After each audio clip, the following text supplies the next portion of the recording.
কিন্তু তো খাতাতে বলাই গুড পাইবে না কিন্তু খুশি হয়ে দিতে মোটে সবগুলো গুড দেওয়া স্যার আদম কালকে রাস্তার গুড দিছে চল আগে কোষে দেখি 12 7 নাম্বার আদারে চল আমি লিখে নিব আমার বাবা 390 টাকা 12 7 নাম্বার কি বলছে পড় পড়ে গেছে ওই উপরে উপরে দুইটি দুটি সমান আয়তনের পাত্রে যথাক্রমে 1/3 ও 1/4 অংশে ফলের রস ছিল। আমি পাত্র দুটির অবশিষ্টাংশ জলপূর্ণ করে অন্য একটি পাত্রে সমগ্র জল মিশ্রিত ফলের রস ঢাললাম।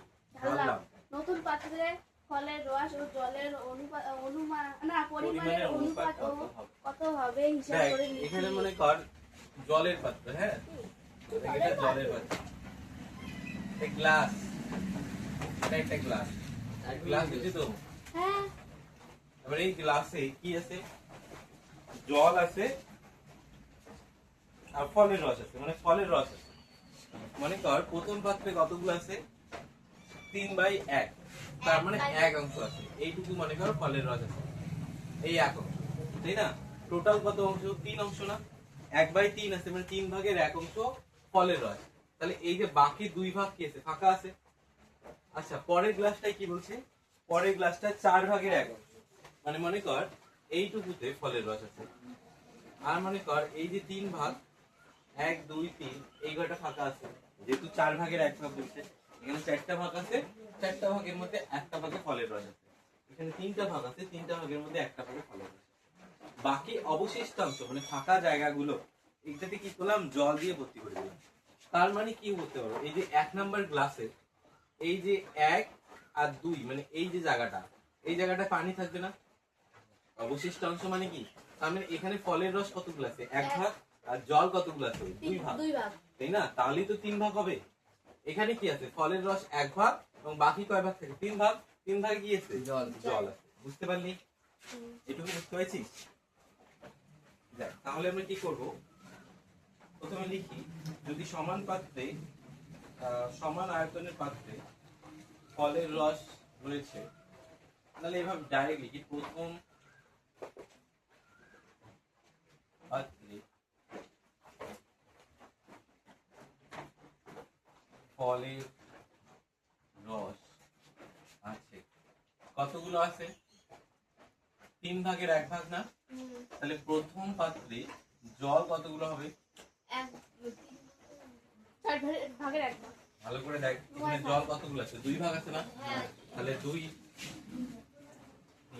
টোটাল তো 3 ভাগে থাকবে না এটা তো আর ভাগ কমবে না ভাগ তো 3 ভাগই থাকবে 1 ভাগ 2 ভাগ 3 ভাগ তার মানে 2 ভাগ আছে জল আর 1 ভাগ আছে ফলের রস তাহলে ফলের রস যখন লিখবো তখন লিখবো 3 ভাগের মধ্যে 1 ভাগ আছে ফলের রস আর এই 3 ভাগের মধ্যে 2 ভাগ আছে জল বুঝতে পারলি এজন্য 3টা নিচে লিখতে এটা গেল প্রথম ফলের রস তারপরে দ্বিতীয় গ্লাসে বা দ্বিতীয় পাত্রে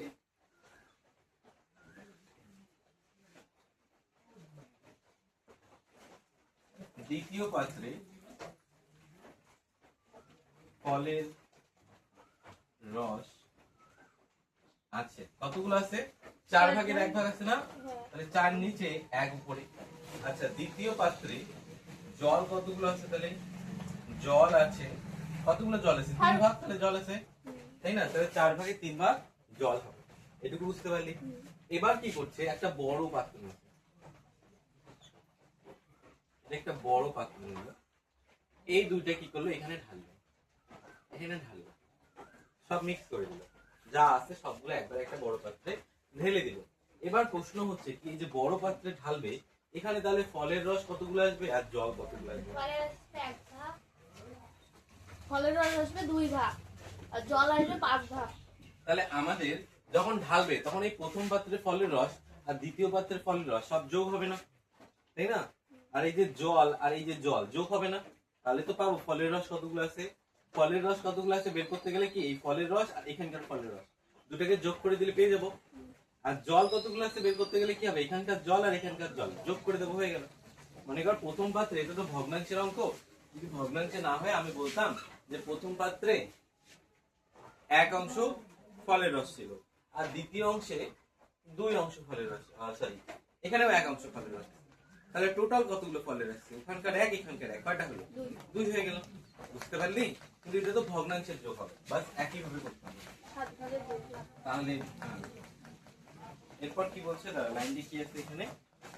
বলছে জলপূর্ণ একটি পাত্রে সমগ্র মিশ্রিত ফলের রস ঢাললাম। তাহলে নতুন পাত্রে কি হবে? তাহলে আমরা লিখি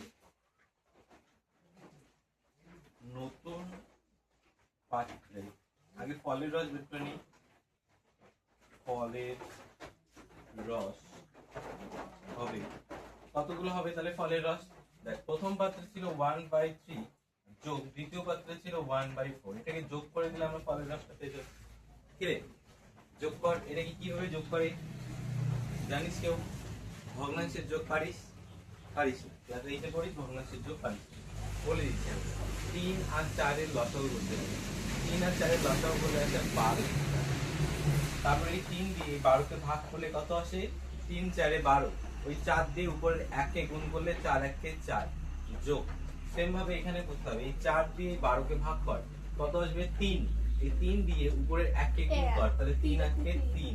তাহলে এখানে যদি যোগ করি তাহলে 4 আর 3 হলো 7/12। তাহলে ফলের রস কতগুলো আছে? 7/12 অংশ। সেম ভাবে লিখবো নতুন পাত্রে জল আছে, এবার জলের হিসাব করবো। জল কতগুলো আছে? তাহলে দেখ, এখানে জল আছে 2/3 যোগ এখানে আছে 3/4, ঠিক আছে তো? এখানে জল 2/3, এখানকার জল 3/4, দুইটাকে যোগ করে দিলাম। কত হবে যোগ করলে? এখানেও সেম ভাবে লসাগু করতে হবে। 3 আর 4 এর লসাগু কত হবে? কত হবে রে? 12। 3 দিয়ে 12 কে ভাগ করলে কত হবে? 4। 4 দিয়ে 2 কে গুণ করলে 4 2 গুণ 8 যোগ। সেম ভাবে এখানে 4 দিয়ে এটাকে কর, কত হয়? 3। 3 দিয়ে 3 কে গুণ করলে 3 3 কে 9। তাহলে সমান সমান আমাদের 8 আর 9 যোগ করলে কত আসবে? 17। 17/12। এটুকু বুঝতে পারলি? তাহলে ফলের রস কতগুলো আসলো? 7/12। আর জল কতগুলো আসলো? 17/12। উপরের লাইনটা মুছে দেই। আচ্ছা, এইদিকে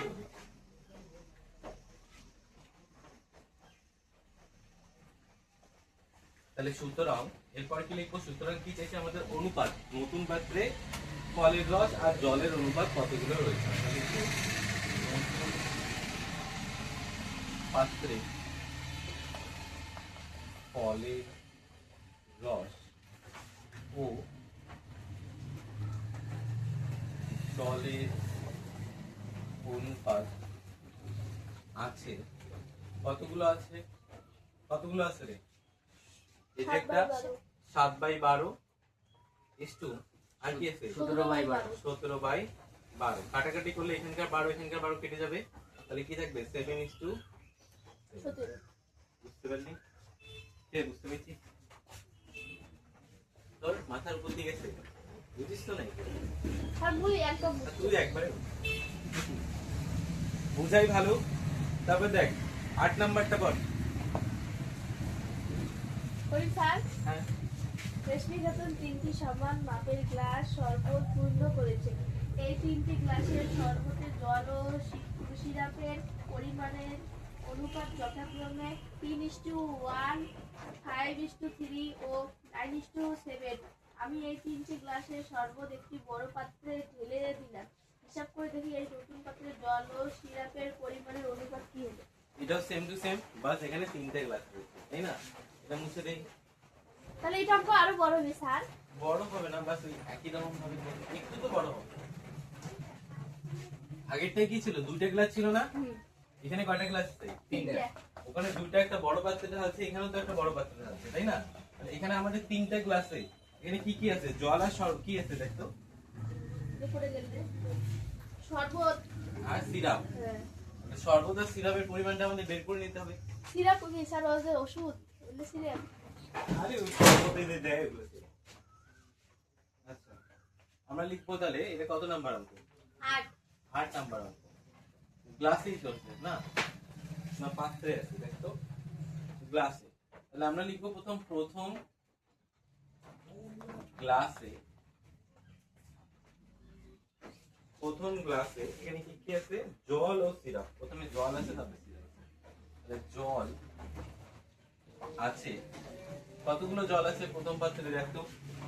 প্রথম ইয়েটা কি আছে? 3:1, তাই না? তার মানে 3 হচ্ছে জল আর 1 হচ্ছে সিরাপ।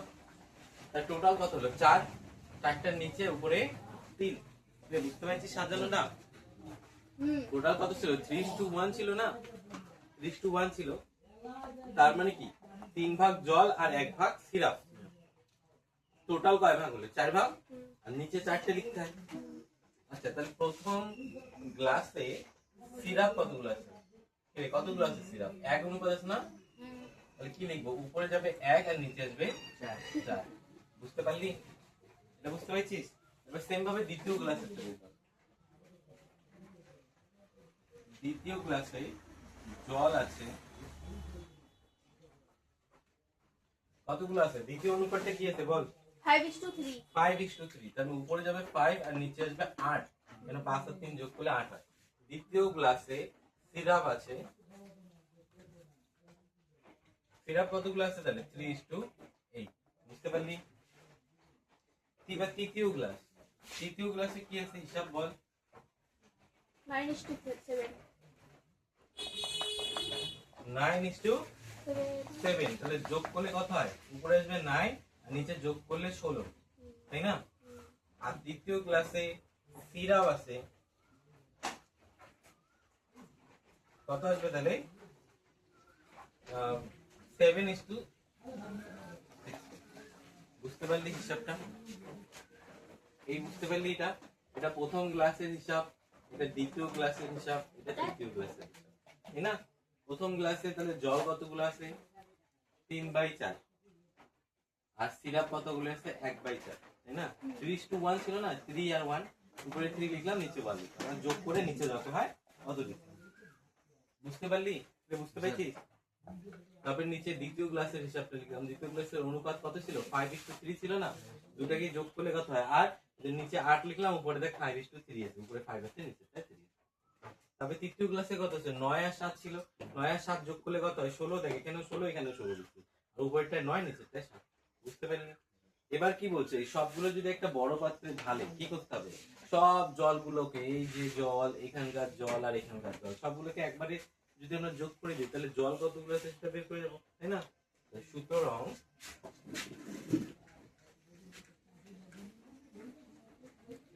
নতুন পাত্রে জল দিবলে তো পরবর্তী আছে। দিবে না। তাহলে কি কি জল আছে আমাকে বলতো? তুই বল, কোথায় জল? কোথায়? এই যে এখানে জল কত আছে? 3/4। আর কোথায় জল আছে? দ্বিতীয় গ্লাসে কতগুলো আছে? 5/8। 5/8। তৃতীয় গ্লাসে কতগুলো আছে? 9/6। 16। 9/16। তাই না? এটাকে যোগ করলে কত হবে? এটাকে পারবি যোগ করতে? ফির আফরু আর তো যোগটা কর দেখি। কে করতে পারবি যোগ? ভগ্নাংশের যোগ? তোরা 8-এ পড়িস, একটু লজ্জা কর। তোর থেকে বেড়ালটা ভালো আছে। 4, 8 আর 16 লসাগু আসবে 16। 4, 8 আর 16 লসাগু কত আসবে? 16। লসাগু করতে পারিস? কেড়ে যায় না? লসাগু করতে পারিস? খালি তাহলে টিউশনে আমরা যদি না 16 মানে ওটা লসাগু রাখলে আমরা কেমন বুঝবো এটা 16 আসে? লসাগু করতে হবে। এখানে লসাগু তো একবারে পাই যাবে। এখন তোদেরকে আমি লসাগু শেখাবো? হ্যাঁ, তোরা 8-এ পড়িস, তোদেরকে আমি লসাগু শেখাতে যাবো? হ্যাঁ স্যার। এই যে এইভাবে করে লসাগু নে শেখায়। হ্যাঁ স্যার, লসাগু তো আমরা পাই। পাই এই যে পাই না। এইটাই হলো শোন, একটা কি করতো, তোরা যদি সবসময় এমনি ইয়ার্কিতে পড়াশোনাটা লিখতে জীবনে শিখতে পারবি। এটা হচ্ছে মূল ব্যাপার। তোরা ওটাই করতেছিস। এখানে আমি যখন করাই তখন তোরা ইয়ার্কি করিস, ওই যে আর স্যার কি করাই তখন বলি কি রে বুঝতে পেরেছিস? হ্যাঁ হ্যাঁ হ্যাঁ স্যার কি দিয়ে করে, মানে স্যার দিয়ে কি করে ছাড়ে যায়, তাই না? আমি তো বুঝি, এমন তো না যে আজকে আমি প্রথম তোদেরকে টিউশন পড়াচ্ছি, যখন তোদের অনেক এরকম অনেক স্টুডেন্টকে পার করাইছি। এই জন্য তোদের ভালোর জন্য বলতেছি, একটু বোঝার চেষ্টা কর, যেখানে না বুঝবি জিজ্ঞেস। আমি তো চেষ্টা করছি যতটা সম্ভব ঠিক করে করে দেওয়ার, সোজাসুজি ভাবে অঙ্ক করার, কিন্তু তোরা যদি বুঝতে না চাস, তো যদি ভাবিস ওই যে এখন তো যাবো মোবাইলটা টিপবো, রিলসটা দেখবো, ছবি কি আপলোড করতে হবে, উঠলেই যাবে। আর তুই একটু ভালো হ। আমরা বলি নাই কিন্তু তোর মাকে কিছু বলবো, ভেঙে দিতে পারে একদম এপার থেকে ওপার ও পার স্যার পড়া পড়া তো এখানে লসাগু কি হলো 16 তাহলে এবার কি করতে হবে মুশিদ 4 দিয়ে 16 কে ভাগ করতে হবে হ্যাঁ। কত আসবে 4 ছেড়ে 16 16 তাহলে কত আসবে 4 4 এই 4 দিয়ে 3 কে গুণ করতে হবে কত হবে 3 4 12 12 তাহলে এখানে লিখবো আমরা 12 12 তাহলে যোগ চিহ্ন আছে যোগ চিহ্ন দেব। এবার 8 দিয়ে কর 8 দিয়ে 16 কে ভাগ কর কত হবে 2 এই 2 দিয়ে 5 কে গুণ কর কত হবে 5 2 10 10 তারপর এখানে 16 দিয়ে 16 কে ভাগ কর কত আসবে 1 তাই না 16 1 কে 16 1 দিয়ে 9 কে গুণ কর কত হবে 9 1 কে 9 বুঝতে পারলি তাহলে এটাকে যোগ করলে কত আসতেছে আমাদের নিচে তো 16ই আসবে উপরে এখানে যদি যোগ করি তাহলে এই যে 12 আর 9 কত হলো আমাদের 31 12 আর 9 কত হলো ও 12 আর 9 হলো না 21 21 আর 10 31 বুঝতে পারলি তাহলে আমাদের পাত্রে জল কতগুলো আছে 31/16 এবার কি বের করতে হবে সিরাপ মুছে দেই উপরে একটু তাহলে এখানে আমরা লিখবো সুতরাং নতুন পাত্রে সিরাপ আছে মুছে তো দিলাম সিরাপ প্রথম পাত্রে কতগুলো আছে সিরাপ প্রথম পাত্রে সিরাপ ছিল আমাদের 1/4 তাই না 1/4 তারপরে দ্বিতীয় পাত্রে কতগুলো সিরাপ আছে 3/8 3/8 তৃতীয় পাত্রে কতগুলো সিরাপ আছে 7/16 7/16 বুঝতে পারলি এটাও সেম লসাগু তো 16ই আসবে কারণ নিচের গুলো একই আছে হ্যাঁ উপরের গুলো ক্যালকুলেশন কর 4 দিয়ে 16 কে করলে কত হবে 4 4 দিয়ে 1 কে করলে 4 1 কে 4 8 দিয়ে 16 কে করলে 2 2 দিয়ে 3 কে করলে 3 2 গুণ 6 16 দিয়ে 16 কে করলে 1 1 দিয়ে 7 কে করলে 7 1 কে 7 এটাকে যদি আমরা যোগ করে দেই 17 আর 16 চারটার সাথে এটাকে যদি আমরা যোগ করে দেই তাহলে কত আসবে আমাদের 4 আর 6 10 আর 7 17 তাই না 17/16 এটা গেল তাহলে আমাদের কি কি আসলো জল আসলো 31/16 আর সিরাপ আসলো 17/16 তাই না তাহলে অনুপাত কি হবে তাহলে আমরা লিখব নতুন পাত্রে জল ও সিরাপের অনুপাত হবে কত হবে তাহলে আমরা লিখবো প্রথম জলেরটা 31/16 ইস্টু একটা কি লিখবো 17/16 16 কেটে যাবে নিচে পড়ে থাকবে কি 31/17 বুঝতে পারলি যায় না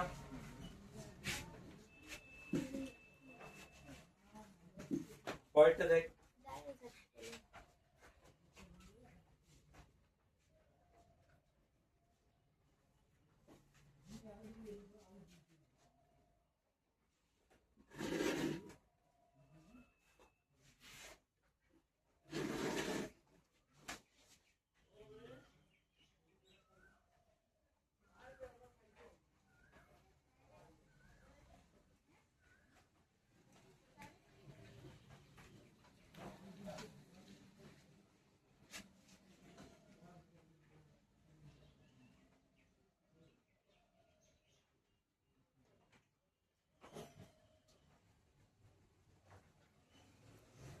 শখটা দেখতো শখটা সলভ কর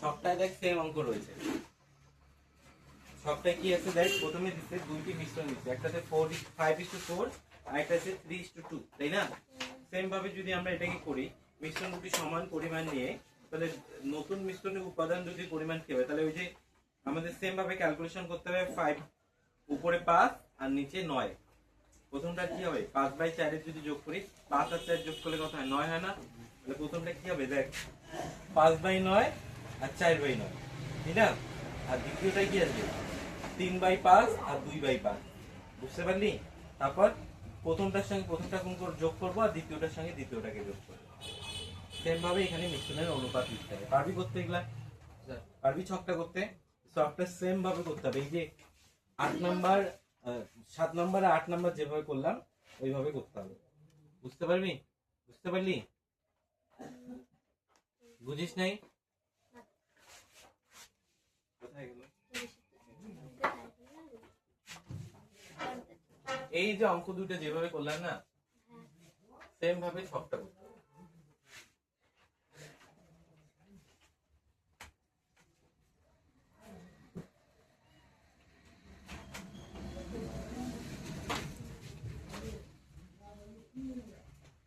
ফাইভ ইস টু ফোর আছে, ও 3:2 আছে, এটা আছে না? এখানে দুইটা আছে, দুইটা মিশ্রণকে যদি একবারে আমরা করি তাহলে কি এটাকে কিভাবে লিখবো? এই 5 কে কিভাবে লিখবো? 5/9। কেন 9 লিখবো? এই দুটাকে যোগ করলে 9। এই 4 কে কিভাবে লিখবো? এই 4 কে লিখবো আমরা 4/9, কারণ এই দুটাকে যোগ করলে 9। বুঝতে পারলি?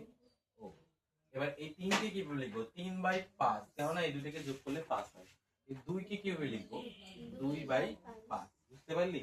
এবার যদি আমাদের অনুপাত বের করতে লাগে, এটা এখানকার প্রথমে কোনটা আছে? এটা এখানকার প্রথমে কোনটা আছে? এটা, মানে এটা আর এটাকে যোগ করব, এটা আর এটাকে যোগ করব, আর এটা আর এটাকে যোগ করব। বুঝতে পারলি? তাহলে আমাদের অনুপাত বের হবে।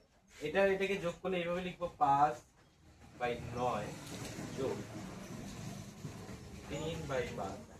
এটা একটা আসবে, আরেকটা কি আসবে? 4/9 আর আসবে 2/5। বুঝতে পারলি? এটাকে সলভ করলে আমাদের অনুপাত বের হয়ে যাবে। বুঝতে পারলি? এটা বুঝতে পারছিস? সেম ভাবে সবগুলোই করতে হবে। এই ছকে সবগুলো একই ভাবে করতে হবে। একই শিখলেন? হ্যাঁ একই। বাস ক্যালকুলেশন গুলো আলাদা হবে। দেখ এখানে 4/5 আছে, উপরেরটায় 5/4 আছে, আবার এখানে দেখ 5/1 আছে। বাস সংখ্যাগুলো আলাদা, নিয়মটা একই। পারবি করতে?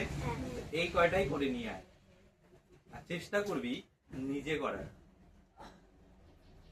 7 নাম্বারটা কর, 8 নাম্বারটা কর, আর 6টা কর, কেননা এই অঙ্কগুলো একই।